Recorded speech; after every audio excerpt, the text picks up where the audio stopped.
शिशुपाल के 100 अपराधों के पीछे क्या रहस्य था? श्री कृष्ण ने अनेक यादवों का संहार क्यों किया? श्री कृष्ण ने स्वयं अपने पुत्र को कोढ़ी होने का श्राप क्यों दिया था? 5000 साल पुराना पीपल का वृक्ष जो कभी नहीं सूखता, वहां करते हैं निवास भगवान श्री कृष्ण। भगवान श्री कृष्ण द्वारा बर्बरिक का वध क्यों किया गया था? और भी काफ़ी इंटरेस्टिंग भगवान श्री कृष्ण से जुड़े हुए फैक्ट्स। तो दोस्तों वीडियो को बिना स्किप किए हुए पूरी देखना। Fact number 11। फ्रेंड्स, इस तथ्य में भगवान की एक बहुत ही खूबसूरत लीला का वखान कर रहा हूँ। भगवान श्री कृष्ण ने कालियादेह को किस प्रकार मुक्त करवाया और कैसे प्राचीन काल में यमुना नदी बाढ़ के दिनों में विशाल गड्ढे बनाती थी जिसमें पानी भरा होता था। यह गड्ढे अंदर अंदर नदी के जुड़े होने की वजह से बेहद खतरनाक होते थे। इनकी गहराई के कारण इन्हें दह खा जाता था। आज भी सुंदरबन के जंगलों में ऐसे दह यानी गहरे गड्ढे पाए जाते हैं जो अंदर अंदर समुद्र या नदी से जुड़े होते हैं। ऐसे ही एक यमुना दह में भयानक विषधर कालिया नाग निवास करता था। उसकी भयावह विषधर ज्वाला की वजह से लोगों के साथ पशु पक्षियों की जान को भी खतरा पैदा हो गया था। फिर श्री कृष्ण ने उसे वहां से भगाने का सबक सिखाना चाहा और वहां जाकर गेंद खेलने लग गए। जब भगवान ने गेंद कालियादेह में फेंक दी तो वो चाहते तो गेंद को छोड़ सकते थे, लेकिन उनका जीवन तो दूसरों के लिए प्रतिमान गढ़ने के लिए था। भगवान ने कालिया का मुकाबला किया, उसे मारा नहीं बल्कि परास्त किया, उसके बल का हरण कर लिया। जरा आंखें बंद करके महसूस करिए, कई फनों वाला खतरनाक कालिया नाग जो लगातार फुफकार रहा है।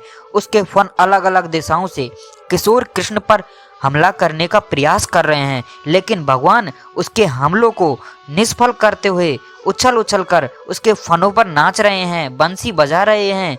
यही है ईश्वर का संदेश।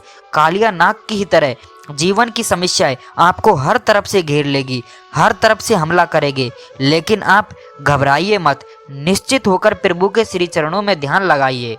कालिया को भी यमुना छोड़कर समुद्र में जाना पड़ा था और भगवान जी ने उसके फन पर श्री चरणों का चिन्ह हमेशा के लिए अंकित कर दिया था, जिसकी वजह से कोई भी गरुड़ उसे कभी परेशान नहीं करे और ना ही उसके ऊपर कभी हमला करे। Fact number 10। शिशुपाल के 100 अपराधों के पीछे क्या रहस्य था?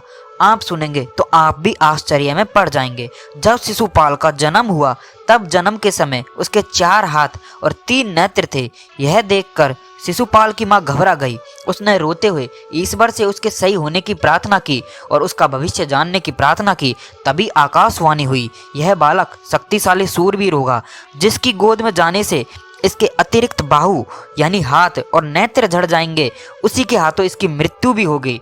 नामकरण के समय जब सभी रिश्तेदार, सगे संबंधी, परिचित राजा महाराजा राजकुमार आए, तब शिशुपाल की मां ने सभी की गोद में बालक को दिया। वहां पर किशोर बालक श्री कृष्ण भी थे। जब बालक उनकी गोद में गया तो उसके अतिरिक्त नेत्र और बाहु गायब हो गए। शिशुपाल की मां ने श्री कृष्ण से वचन लिया कि वह शिशुपाल का वध नहीं करेगा। तब श्री कृष्ण ने वचन दिया कि मैं इसके 100 अपराध क्षमा कर दूंगा। शिशुपाल के मन में यह था कि मेरा देवताओं जैसा वैभव था, 4 हाथ और 3 नेत्र थे, लेकिन श्री कृष्ण ने अपनी माया से वह हर लिया। लेकिन वो क्या जानते थे कि भगवान कभी किसी का बुरा नहीं चाहते। Fact number 9। कुछ ज्ञानियों का कहना था कि घास के तिनखे को उखाड़कर श्री कृष्ण ने मुट्ठी में लिया तो वह मूसल बन गई और जिससे श्री कृष्ण ने अनेक यादवों का संहार किया था, लेकिन श्री कृष्ण ने संहार नहीं किया था यादवों का। यह तो सिर्फ दुर्वासा ऋषि के श्राप के कारण वे आपस में ही लड़कर मरे थे और श्राप के ही प्रभाव से उनके हाथ में लिया हुआ एर का नामक तिनका मूसल में परिवर्तित हो गया था। Fact number 8। भगवान श्री कृष्ण द्वारा बर्बरिक का वध क्यों किया गया था? इसके पीछे यह सच्चाई थी क्योंकि पांडवों के साथ श्री कृष्ण थे, ऐसे में वह हार ही नहीं सकते थे। इस स्थिति में बर्बरिक कौरवों के कमजोर पड़ते ही बर्बरिक कौरवों की तरफ से लड़ते। अगर ऐसा हो जाता तो पांडवों की हार निश्चित हो जाती। Fact number 7। श्री कृष्ण की 2 बहन थी, हालांकि दोनों एक माँ से नहीं थी। भारतीय पुराणों में नंद यशोदा की पुत्री, जिनको सुमेरियन कथा में नना और भारतीय पुराणों में बहुत नाम है, जैसे दुर्गा महामाया, योग माया, नंदजा, यादवी इत्यादि, जिनको कंस को धोखा देने के लिए श्री कृष्ण के बदले मथुरा पहुंचा दिया गया था। दूसरी सुभद्रा जो वसुदेव की दूसरी पत्नी रोहिणी से थी, जिनका विवाह अर्जुन से हुआ था। रोहिणी से 2 पुत्र बलराम और गद और पुत्री सुभद्रा थी। सुभद्रा का पुत्र अभिमन्यु और अभिमन्यु का पुत्र परीक्षित था, जो ही कुरुवंश में सिर्फ बचा हुआ था। फैक्ट नंबर 6, पढ़कर आपको हैरानी होगी और सुनकर भी हैरानी होगी, लेकिन यह सच है। पुराण में इस बात का उल्लेख है कि श्री कृष्ण ने स्वयं अपने पुत्र सांबा को कौड़ी होने का श्राप दिया था। क्या कोई पिता ऐसा कर सकता है, वो भी श्री कृष्ण जैसे पिता जिनके बारे में सुनते ही प्यार शब्द पहले मन में आता है? क्या वे अपने पुत्र के साथ ऐसा कर सकते हैं? आइए जानते हैं श्री कृष्ण ने ऐसा क्यों किया था तथा इसके पीछे क्या कारण रहा होगा। पुराणों के अनुसार निषाद राज के राजा जामवंत की पुत्री जामवंती थी। जामवंत वे हैं जो रामायण और महाभारत दोनों काल में उपस्थित थे। ग्रंथों के अनुसार बहुमूल्य मणि हासिल करने के लिए भगवान श्री कृष्ण और जामवंत में 28 दिनों तक युद्ध चला था।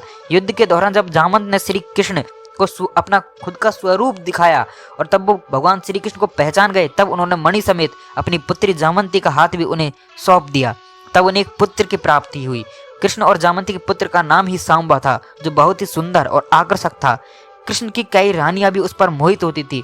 कुछ समय पश्चात सांबा बड़ा हुआ तथा उसका विवाह भी हो गया। एक दिन कृष्ण की एक रानी ने सांबा की पत्नी का रूप धारण कर सांबा को आलिंगन में भर लिया। उसी समय कृष्ण ने ऐसा करते हुए देख लिया। क्रोधित होते हुए कृष्ण ने अपने ही पुत्र को कोढ़ी हो जाने का श्राप दिया। तो इस तरह सांबा को कोढ़ी हो जाने का श्राप मिल गया। अपने पिता से वही पुराण में वर्णन मिलता है कि महर्षि कटक ने सांबा को इस कोढ़ से मुक्ति पाने हेतु सूर्य देव की आराधना करने के लिए कहा। तब सांबा ने चंद्रभागा नदी के किनारे मित्रवन में सूर्य देव का मंदिर बनवाया और 12 वर्षों तक उन्होंने सूर्य देव की कड़ी तपस्या की और सूर्य देव ने उन्हें कोढ़ मुक्त कर दिया। फैक्ट नंबर 5, भगवान श्री कृष्ण का जीवन जन्म से लेकर मृत्यु तक कई दिलचस्प किस्सों से भरा हुआ है। ये तो आप सब जानते ही हो। जो मानव जीवन को कोई न कोई सीख देता ही है। भगवान कृष्ण के जन्म स्थली मथुरा में दुनिया भर से जहाँ भक्त पहुँचते हैं, आज आपको हम वहीं लेकर जा रहे हैं, उस स्थान पर जहां भगवान कृष्ण ने अपना शरीर त्यागा था।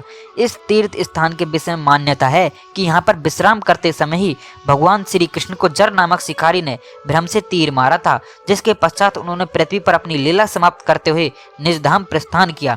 यह था गुजरात का सौराष्ट्र में बाल का तीर्थ द्वार पर युग के सबसे बड़े नायक, संसार को गीता का ज्ञान और जीवन का सत्य बताने वाले भगवान श्री कृष्ण और उनके अंतिम क्षणों का साक्ष्य देता है। यही वो पावन स्थान है जहाँ सृष्टि के पालनहार कृष्ण ने अपना शरीर त्यागा था। भाल का तीर्थ गुजरात के सौराष्ट्र में मौजूद द्वादश लिंगों में से एक सोमनाथ मंदिर से महज 5 किलोमीटर दूरी पर है। इस मंदिर में बनी भगवान श्री कृष्ण की प्रतिभा उनके अंतिम समय को प्रकट करती है। धार्मिक मान्यताओं के अनुसार इसी स्थान पर भगवान श्री कृष्ण को एक बहेलिये के तीर ने भेद दिया था। यहाँ स्थित मंदिर में उनके सामने ही स्थापित है उस बहेलिये की हाथ जोड़े क्षमा मांगते हुए प्रतिभा, जो कृष्ण पर बाण चलाकर पछता रहा था। लेकिन कृष्ण तो अंतर्यामी थे, उन्हें भली प्रकार ज्ञात था कि उनके चलने का समय आ गया है। तीर चलाने वाले बहेलियों को उन्होंने क्षमा भी कर दिया।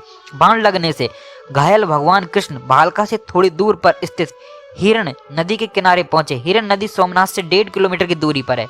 कहा जाता है कि उसी स्थान पर भगवान पंचतत्व में विलीन हो गए। वहीं से भगवान सीधे बैकुंठ धाम चले गए। कहते हैं हिरण नदी के किनारे आज भी भगवान के चरणों के चिन्ह उपस्थित हैं, किंतु उनके होने की उद्भवति आज भी श्रद्धालुओं के मन में है और इसका प्रमाण देता है मंदिर परिसर में स्थित 5000 साल पुराना पीपल का वृक्ष, जो कभी नहीं सूखता है। सोमनाथ मंदिर से 1 किलोमीटर दूरी पर एक रोचक स्थान और है, जिसे बलदेव की गुफा कहा जाता है। कहते हैं कि भगवान कृष्ण की मृत्यु के बाद उनके बड़े भाई बलराम एक सफेद नाग के रूप में इस गुफा से एक काल्पनिक दुनिया में गायब हो गए थे, जिसके लिए उन्हें शेष नाग का अवतार माना गया है। फैक्ट नंबर 4, श्री कृष्ण के गुरु संदीपनी थे। कृष्ण ने अपने गुरु को ऐसी दक्षिणा दी थी जो शायद ही किसी गुरु को मिली हो। श्री कृष्ण ने संदीपनी को उनका मरा हुआ बेटा गुरु दक्षिणा के रूप में दिया था। फैक्ट नंबर 3, बहुत कम लोग हैं जो ये जानते हैं कि श्री कृष्ण ने देवकी के 6 मरे हुए बच्चों को भी वापस बुलाया था। श्री कृष्ण ने देवकी वासुदेव की मुलाकात उनके 6 मृत बच्चों से करवाई थी। यह 6 बच्चे हिरण्यकश्यप के पोते थे और एक श्राप में जी रहे थे।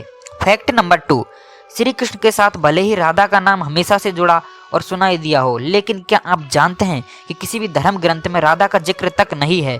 महाभारत या श्रीमद् भगवद गीता दोनों में से किसी भी धर्म ग्रंथ में उनका नाम नहीं लिया गया है। जयदेव ने पहली बार राधा का जिक्र किया था और उसके बाद से श्री कृष्ण के साथ राधा का नाम जुड़ा हुआ है। फैक्ट नंबर 1, एकलव्य, जिसने द्रोणाचार्य को अपना अंगूठा गुरु दक्षिणा में काट कर दे दिया था। उनका संबंध भी श्री कृष्ण से था। एकलव्य श्री कृष्ण का चचेरा भाई था। एकलव्य वासुदेव के भाई का बेटा था। एकलव्य जंगल में खो गया था और वो हिरण्यधनु को मिल गया था। रुक्मणी के स्वयंवर के समय अपने पिता को बचाते हुए एकलव्य की मृत्यु हुई। एकलव्य की मृत्यु श्री कृष्ण के हाथों ही हुई थी। और इसी बीच फ्रेंड्स, मैं आपको कमाने की बड़ी शानदार ट्रिक बता रहा हूँ। इससे आप घर बैठे इंस्टाग्राम, फेसबुक से लाखों रुपए अर्न कर सकते हैं। आज आप कोई कंपनी या कोई बिजनेस करते हैं तो आपको लाखों रुपए इन्वेस्ट करने पड़ते हैं और कंपनी के लिए ढेर सारा काम तो करना ही पड़ता है, लेकिन मेरे ऊपर विश्वास कीजिए, मैं आपको एक ऐसी राह बताऊंगा जो आपकी किस्मत बदल देगी, जिससे लाखों रुपए की अर्निंग के साथ पैसे अर्न करने के मिलेंगे बेहतरीन आइडियाज। इस वक्त अगर आपके पास पैसा नहीं आ रहा तो इसकी वजह है कि आपके पास वो लर्निंग नहीं है, और इसमें आपको यही सब सिखाया जाएगा जिससे आप लाखों तक कमा सकते हैं। यही डिजिटल मार्केटिंग जो आपकी ज़िंदगी बदल देगी। तो अभी वीडियो में दिए हुए नीचे लिंक पर जाकर रजिस्ट्रेशन करो। और दोस्तों आज के लिए इतना ही, फिर मिलते हैं एक नई वीडियो में। और दोस्तों आपको वीडियो पसंद आई हो तो प्लीज़ वीडियो को लाइक करना और शेयर करना, और प्लीज़ दोस्तों चैनल को सब्सक्राइब जरूर कर लेना।